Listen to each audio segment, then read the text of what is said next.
Hi friends, आप देख रहे हैं एम बोले तो। आज जीशा जी उपलब्ध नहीं है, अमृतसर की सैर करने गई हैं, तो उनकी जगह आज की सिनेमाई खबरें मैं आप तक पहुंचाऊंगा। तो आइए शुरू करते हैं।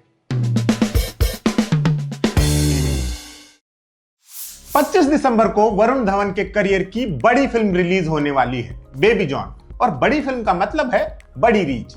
इसके लिए चाहिए सिनेमा हॉल्स, लेकिन वो तो सारे पुष्पा 2 से भरे हुए हैं। 2 हफ्ते पहले रिलीज हुई पुष्पा 2 अभी भी सिनेमा घरों में जोरदार ढंग से चल रही है। जाहिर है ऐसे में बेबी जॉन के लिए स्क्रीन संकट आना ही था, और संकट आया तो उसका उपाय भी आया।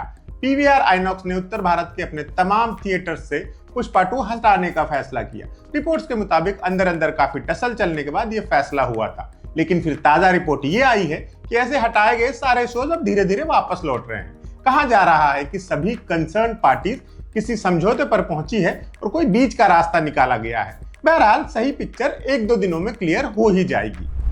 Farhan Akhtar Indo China war के एक अहम चैप्टर पर बेस्ड फिल्म कर रहे हैं। नाम है 120 बहादुर। ये फिल्म बैटल ऑफ रेजांग ला पर बेस्ड है, जहां इंडियन आर्मी के 120 फौजियों ने हजारों चाइनीज सोल्जर्स का बहादुरी से मुकाबला किया था। हाल ही में इस फिल्म के पोस्टर्स जारी किए थे। अब खबर आई है कि फिल्म की रिलीज डेट भी लॉक हो गई है। ये फिल्म 21 नवंबर 2025 को रिलीज होगी।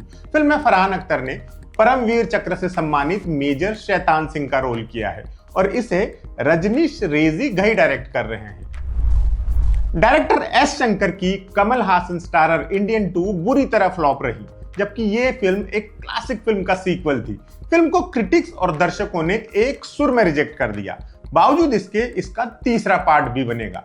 हाल ही में एक इंटरव्यू में शंकर ने ये बात कंफर्म की है। उन्होंने कहा, मैंने इंडियन 2 के लिए इतने नेगेटिव रिव्यूज की उम्मीद नहीं की थी, लेकिन अब मैं आगे बढ़ गया हूं। गेम चेंजर और इंडियन 3 पर मेरा काम अपनी कहानी खुद कह देगा। मुझे उम्मीद है दोनों ही फिल्में अच्छा थिएट्रिकल एक्सपीरियंस साबित होंगी। शंकर की रामचरण को लीड में लेकर बनाई गई फिल्म गेम चेंजर 10 जनवरी 2025 को रिलीज होने वाली है। इन दिनों मुकेश खन्ना काफी मुखर है, हर मुद्दे पर बोल रहे हैं और ज्यादातर मौकों पर कुछ भी बोल रहे हैं। सोनाक्षी सिन्हा को संस्कृति का पाठ पढ़ाने के बाद अब वो रणवीर कपूर पर शिफ्ट हो गए हैं। हालिया एक इंटरव्यू में उन्होंने कहा है कि अगर आप रामायण बना रहे हैं तो अरुण गोविल के साथ कंपैरिजन होगा ही। उन्होंने प्रभास का उदाहरण देते हुए कहा कि उन्हें इतने बड़े स्टार होने के बावजूद लोगों ने एक्सेप्ट नहीं किया। रणबीर कपूर पर वो बोले कि उन्होंने हाल ही में एनिमल की है, उम्मीद है इस बात से ये प्रोजेक्ट खराब नहीं होगा। मुकेश खन्ना ने आगे कहा, जो भी राम का किरदार करे उसे राम को अपने अंदर समाहित करना होगा, उसे रावण जैसा नहीं लगना चाहिए। अगर वो लंपट छिछोरा है तो ये स्क्रीन पर दिखेगा। अगर आप राम का किरदार कर रहे हैं तो आपको पार्टी करने या शराब पीने की इजाजत नहीं है।